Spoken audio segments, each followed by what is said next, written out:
ब्राह्मण समाज के द्वारा मनाए जाएंगे परशुराम जयंती समारोह।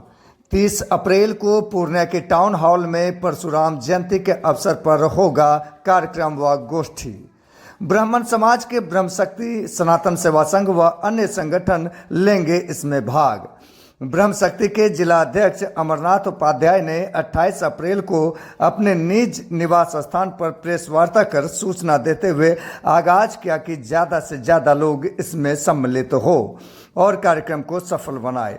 आइए देखते हैं कि प्रेस वार्ता में अमरनाथ उपाध्याय के साथ साथ अन्य लोगों ने क्या कुछ है कि 30 अप्रैल 2025 को 11 बजे दिन में टाउन हॉल में आकर के अपनी अपनी सहभागिता को पूरा करें और जितने भी परशुराम वंशज है उनसे विनम्र निवेदन करता हूं कि जरूर अवश्य आवे सारे कार्यों को चलाएं। पीसी के मेन मकसद है कि हम लोग से अपील कह रहा है जो परशुराम वंशज है उनका से विशेष रूप से अपील करे जो वो एक दिन अपन समाज में समय निकाल के टाउन हॉल में कार्यक्रम के सफल बनबे ले वो सब समय निकाले। वह उद्देश्य से पीसी के आयोजन कल गए और अपने हर से विशेष रूप से आग्रह है जरा विशेष सर्कुलेट करियो ताकि लोगों तक ये मैसेज पहुँचे और वो बहुत से बहुत संख्या में पहुँच के कार्यक्रम को सफल करें। इसलिए सभी सनातनियों से आग्रह है कि अधिक से अधिक संख्या में आकर 30 तारीख को टाउन हॉल में इस कार्यक्रम को सफल बनाएं। कितने बजे से और कार्यक्रम 11 बजे से है और सांस्कृतिक कार्यक्रम जो शाम 6 बजे तक चलेगी साथ के साथ। और हमारे विशिष्ट अतिथि रहेंगे। मुख्य अतिथि बब्बू झा जी हैं और विशिष्ट कई अतिथि हैं और आलोक झा जी हैं सहरसा से, अजय झा जी हैं मैं सीमांचल कंस्ट्रक्शन के मालिक अररिया से।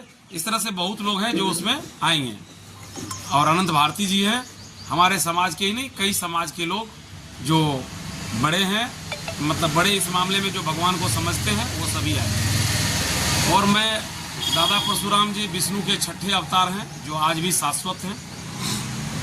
मैं ये बता देना चाहता हूँ कि सबसे पहले जो एक परसेप्शन चला हुआ है कि पंडित जी विरोधी है लोगों को नहीं, पंडित जी एक ऐसा जात है ब्राह्मण जो सबों को जोड़ा है। मैं आपको वो वानगी ले सकते हैं। देखिए, ब्राह्मण जब जब इस पृथ्वी पर इस धराधाम पर अत्याचार बढ़ा है तो वो संकल्पित हुआ और जब किसी चीज़ के प्रति वो संकल्पित होता है तो निश्चित तौर पर उसको फतह करके ही छोड़ता है।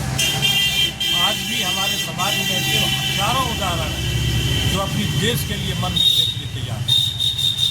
उसी उद्देश्य को हम लोग भी कोशिश करते हैं कि अपने समाज के लोगों को जगाएं और इसी अवधारणा से समाज के सभी वर्गों के लिए खड़ा रहे। ब्राह्मण कभी अपने लिए नहीं जिया है। आज भी उन्होंने यही कहा है कि सर्वे भवन्तु सुखिनः सर्वे सन्तु निरामयाः। उसका मुख्य उद्देश्य रहा है। उन्होंने कभी भी अपने लिए नहीं भगवान से मांगा है या अपने किसी इष्ट से मांगा है, समाज से मांगा है। वो सब दिन समाज के लिए जिया है और समाज के लिए मरा है। अप्रैल को यहाँ टाउन हॉल में परशुराम जन्मोत्सव पूजन कार्यक्रम का आयोजन कर रहे हैं। यह आयोजन ब्रह्मशक्ति परिवार के द्वारा हो रहा है। इसमें हमारे इष्ट देव का पूजन कार्यक्रम होगा और उनके चरित्र पर, उनके कृतित्व पर चर्चा होगी और इसी कार्यक्रम के उद्देश्य से सभी को सूचित करने के लिए आप सभी साथियों को आमंत्रित। और क्या क्या होगा उसमें? रथ यात्रा वगैरह ये सब भी होता है? शोभा यात्रा इस बार नहीं निकाली जा रही है क्योंकि यह कार्यक्रम के लिए एक निश्चित तिथि होती है और उस तिथि के दिन काफ़ी गर्मी पड़ती है। करीब करीब वो साल का सबसे गर्म दिन होता है और अगले बार के शोभा यात्राओं में कुछ लोगों के बीमार होने की सूचना प्राप्त हुई थी। लंबी यात्रा थी, कुछ लोग बीमार हो गए थे, तो इसलिए शोभा यात्रा को इस बार बंद कर दिया गया है। सांस्कृतिक कार्यक्रम का आयोजन किया गया है। उसमें बहुत अच्छे गायक आ रहे हैं, सांस्कृतिक रूप से गायन भी करेंगे और इस विषय पर प्रकाश भी करेंगे। अच्छा, ये जयंती मनाने के पीछे का उद्देश्य क्या होता है? कोई भी समाज अपने अतीत के गौरव को, अपनी विकास के यात्रा को आगे ले जाने के लिए याद करना चाहता है। हमारा अतीत कैसा था, उस अतीत में हमारे महापुरुषों ने समाज में क्या योगदान दिया, उनके किस गुण को हम अपना सकते हैं, यही किसी भी जयंती को मनाने का उद्देश्य होता है। और यही उद्देश्य मेरा भी है, यही उद्देश्य मेरे समाज का भी है। अग्रतः चतुरो वेदा पृष्ठतः स्वशरम धनु इदं शस्त्रम इदं शास्त्रम शास्त्रादपि सरादपि च।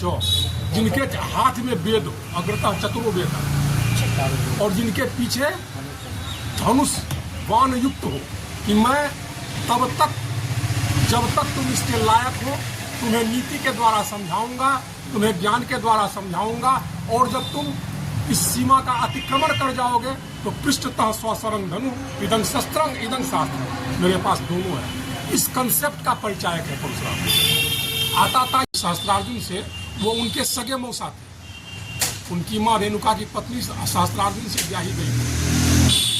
इसीलिए इसको आप आताताइयों के खिलाफ लड़ाई के रूप में देख सकते हैं, एक वर्ग विशेष के खिलाफ लड़ाई के रूप में नहीं देख सकते हैं। जो ऋचिक वंश से वो आए हुए थे तो सहस्त्रार्जुन उनके सगे मौसा थे। और फिर अगर राम जैसा व्यक्तित्व उनके सामने आता है तो वो अपना हथियार समर्पित करते हैं। उन्हीं के भाई अगर थोड़े से उग्र थे लक्ष्मण, तो उन्होंने बार बार कहा और बार बार उन पर अपने हथियार का सावधान किया, सावधान किया।